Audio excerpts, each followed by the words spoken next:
Um, I know Katie, actually, I think I met Katie when we were doing home meetings at my sponsor's house who passed last year. And I really appreciated that, as I'm sure she did too. And I've had the pleasure of getting to see her at one of my favorite beginners meetings. So I really appreciate the program she works and that she was able to come out tonight. So please help me welcome Katie.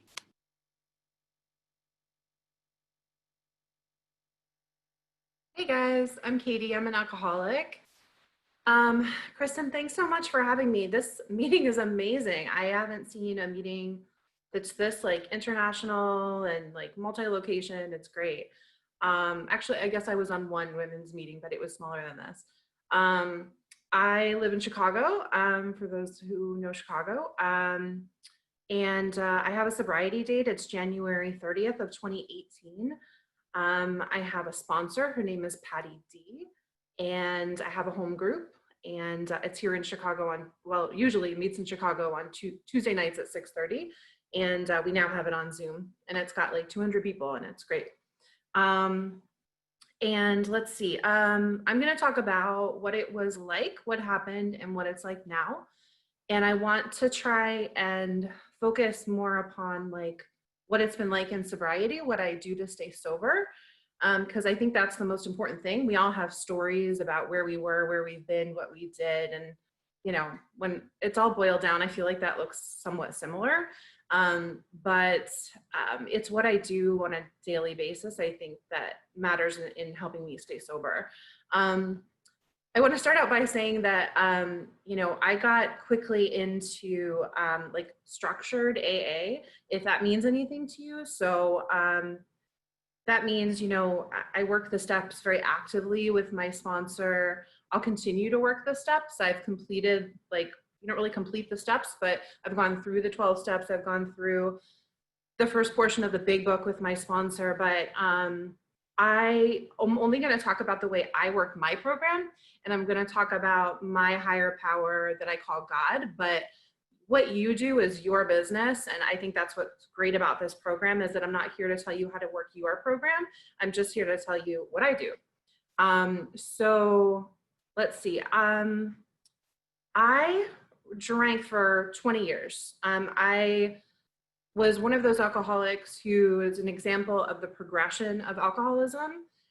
What I know today is that alcoholism is a progressive disease. So you can go for a long time drinking, maybe as a heavy drinker, like they talk about in the big book, or, you know, drinking, sometimes binging, you know, for weeks at a time, and then kind of like getting things a little more under control for a while, and then kind of going through this back and forth.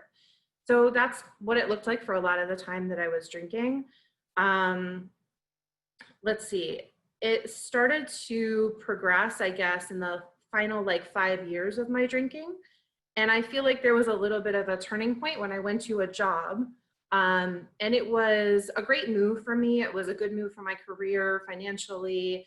I had been living in those suburbs. It got me into the city in Chicago, which I wanted to do. And at that point, I started drinking a lot at home alone.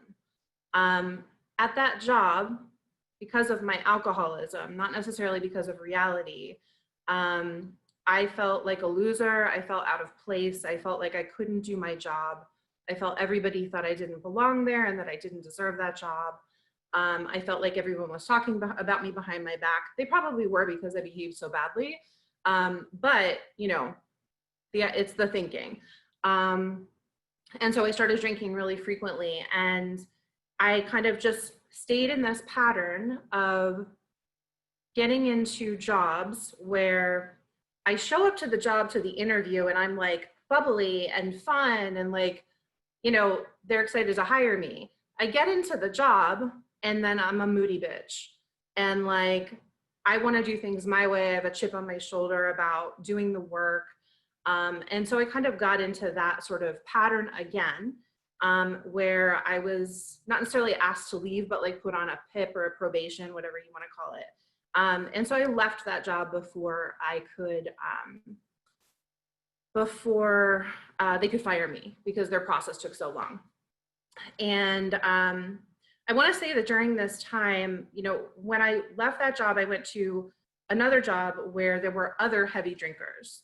And so I was kind of like with these drinkers who could really handle their alcohol and they could drink a hard night of drinking, going out to dinner, being out in the city, and then they could show up like flowers, you know, fresh the next morning.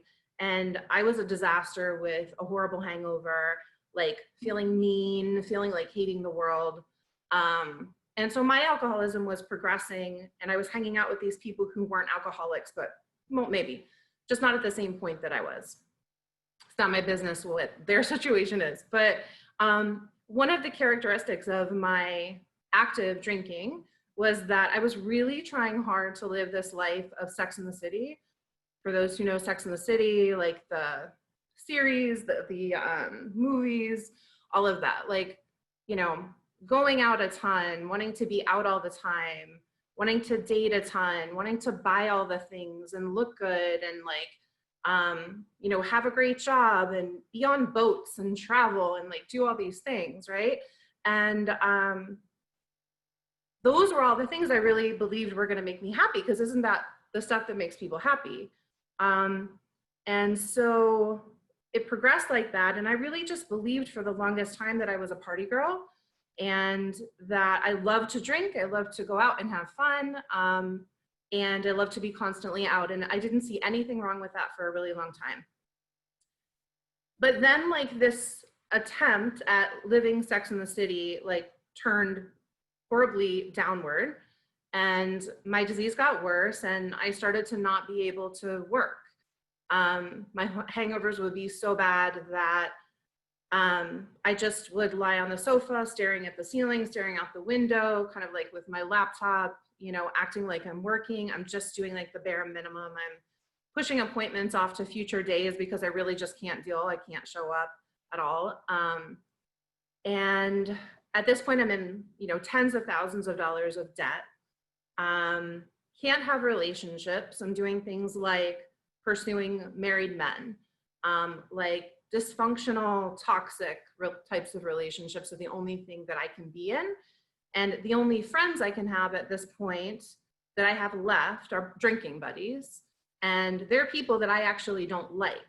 But that is like one of the clearest signs to me that I was in this for the booze, right? Like if you're here and just like keeping me company so I don't have to feel so alone with my liquor, fine, you know, fine, whatever. I'm gonna put up with like how obnoxious or nasty I think you are. And I'm the same, right? But I don't think that at the time. I think I'm a great person and, you know, kind and loving and selfless. And so what it also looked like for me was I was very much about like using other people for whatever they could give me. And, you know, it took me time, like I needed to do a fourth step. And for those who are brand new, a fourth step is, you know, one of the steps that we do with a sponsor in the program, and it just helps us learn about ourselves. And so I needed to do that step in order to see the ways that I had used people. And so it would be like, you're my friend, I drag you out for drinks, even though you don't really want to go because it's like a Monday night. And I complain to you incessantly about whatever problem I have going on, whatever relationship gone bad, and dominate the conversation, not interested in what you have to say. If you have advice, I'm not interested in that. Like, whatever, this is about me. You're here for me. And by the way, like I need you to speed up how fast you're drinking because I'm going a lot faster than you. So that's what that looks like. With relationships with men, it's, you know, I used those guys to feel validated, to make me feel better about myself. The amount of attention that I would get would be, you know, would correlate to how well I would feel about myself. And so, you know, if there was something missing in that area where I didn't think the attention was either enough or the right kind, then there were problems and I was horribly disappointed and would often push people away because I was just unbearable to be with. And so this is kind of how my life looks at the end. And at the very end of my drinking, I'm not brushing my teeth, I'm not taking a shower, not going to work. And I lived in an apartment with like a back alley entrance to the apartment. And so I would throw my hair, dirty hair, up in a ponytail, put in a piece of gum, because remember, I haven't brushed my teeth, and go down the alley to the liquor store. And I had this idea that I just didn't want people to see me, and the alley was just like the most private and quickest way to get to the liquor store. So this is just my life, like on and on for a while. And then I confided in a therapist that I had been lying to about my drinking for years, about what it really looked like, because now I was scared. I kind of felt like I was at one of those points where all the plates are spinning up in the air, and I kind of have all these things I'm trying to balance at once to prevent my life from falling apart 100%. And so that's where I was at, and I got scared. So agreed to go to an outpatient rehab. And the outpatient rehab said, you need to go to a medical detox because of the amount that you've been drinking. And that was also surprising. And I thought they were overreacting a little bit. I thought that they were like kind of making a bigger deal out of my drinking than it really was still. And then there was this moment in detox about like maybe the evening that I got checked in, when it just really hit me that I was going to have to give up drinking. And it was like the most painful, like soul crushing, emotional, awful experience that I ever remember having, where I felt like my whole life was ripped away from me. It was not, I couldn't even imagine not living with alcohol. It just wasn't, I had never wanted to get sober, never thought about getting sober. It was like not remotely a part of my plan. My grandmother had been a very serious alcoholic, died of her disease, and I had started to live like she lived at the end of her life. And I just was like, well, this is it. This is just how it's going to be, I guess. And let's see. So in detox, at this one hospital in Chicago called St. Joseph's, they have meetings that come in, and the people that are in the detox, no matter how long they're there for, just if they're there, they go to these meetings that people from the outside bring in. And so that was my first AA meeting in life. And I remember just being like so shocked at how happy, comfortable people seemed in their own skin, how they looked like well groomed, and like there were lots of like youngish people. And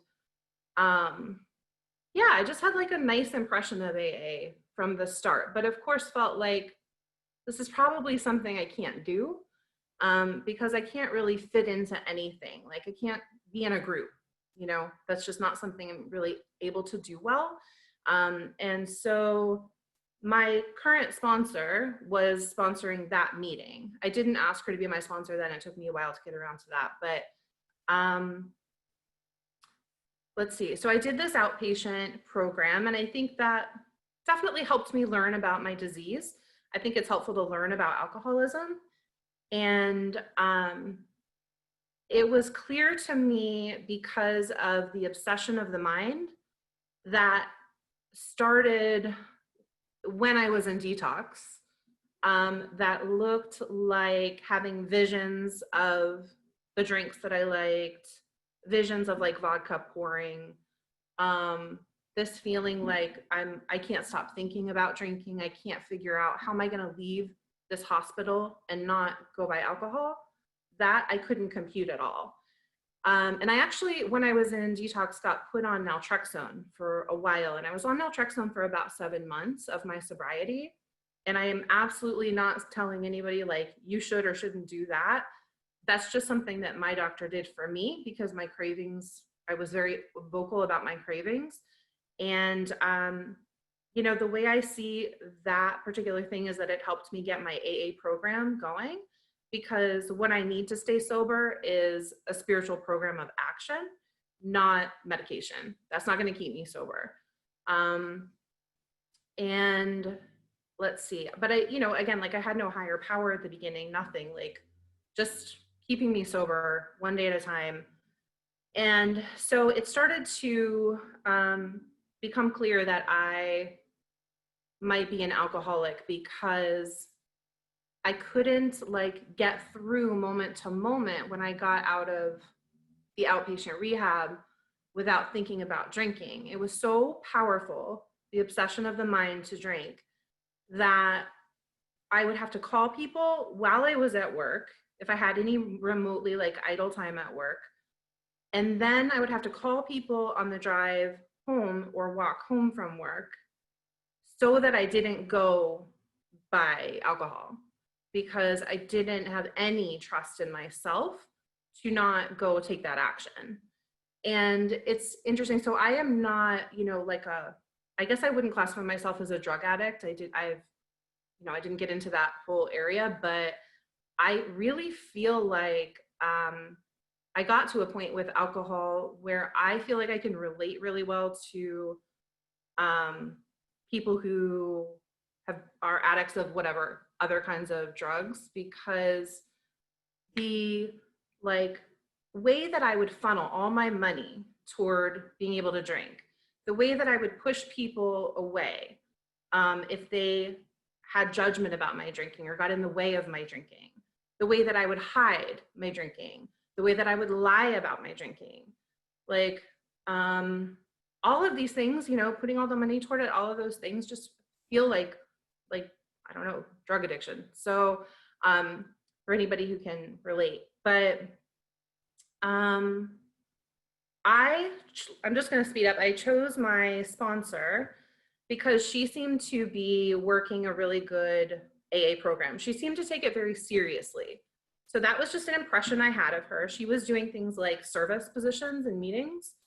And she seemed just like kind of no nonsense. And even though what I prefer to be is like babied and coddled, I thought this somehow this lady I think is good for me. And so I'm gonna see. And so she told me how she sponsors and the different kinds of work that actions that I would be asked to take by her to stay sober every day. And I just said yes because I was desperate. And the idea that like somebody could tell me how to live because I had no idea what I was doing was very attractive to me.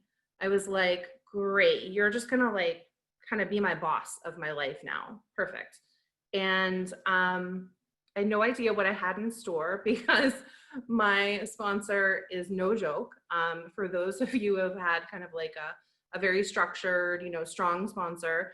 And she said, I want you to go to 5 meetings a week, do these prayers on your knees every morning, read these pages in the big book every day in the morning, meet me once a week to read the big book, and then we'll do step work as we go. And also greet newcomers. And at this point, I have maybe 30 days, and I'm like, what? I'm a newcomer. Why am I greeting newcomers? What do I have to say to somebody who's new? I don't know anything about this.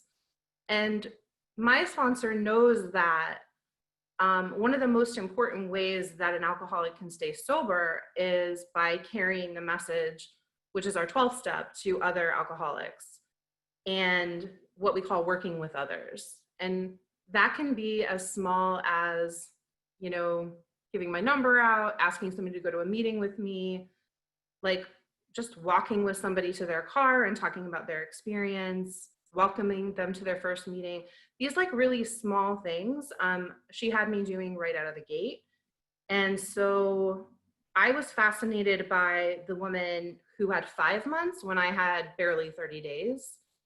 And so that's sort of what I've seen how this program works is, I just want to talk to that person who's like a little ahead of me and be like, what was that like? How did you make it that far? Because I don't know.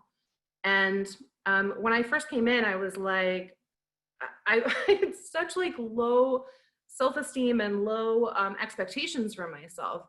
When I got 30 days, I was like, well, that's great. I got 30, but I can't get 60. And I got 60 and I was like, yeah, but I can't get like 4 months. I got 2 months, but I can't get 4. And then, I get to 6 months. And at 6 months, I thought I was going to just quit the program. I didn't think I could like, quote unquote, keep going.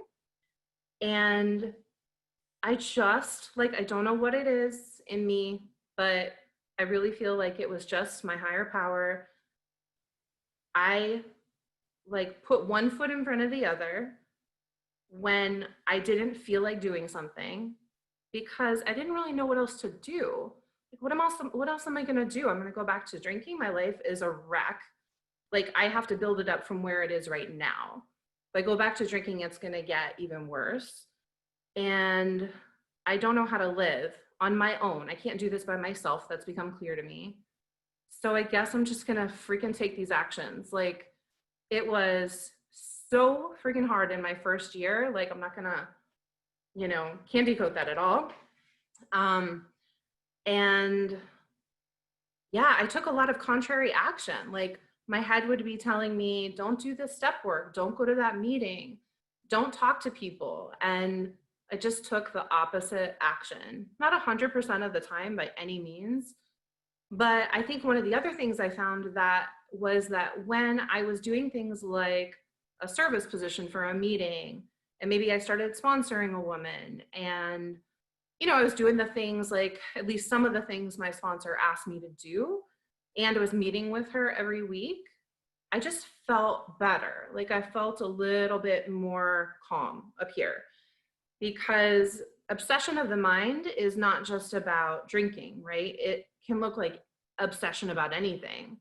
It can look like obsession about, I walk down the street and I think everyone's looking at me. People are literally like driving down the street, 4 lanes of traffic. I think they're looking at me. I mean, it's all sorts of like self-centered fear and obsession, and like all this idea that, like, because people go into an office to talk at work, I think that's about me. And then I can't let that go for like 2 or 3 days until I find out what that conversation was about.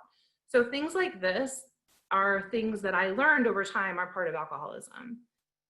And I don't know, gradually through this program, through taking a lot of different actions asked by my sponsor. Oh, I should just also reiterate that I have worked the steps completely. So for anybody who's like partway through the steps, my 4th step, getting that done, was a humongous relief. I'm so glad I did it and just got it behind me. And I've gotten a lot of rewards from working the 9th step, from making amends.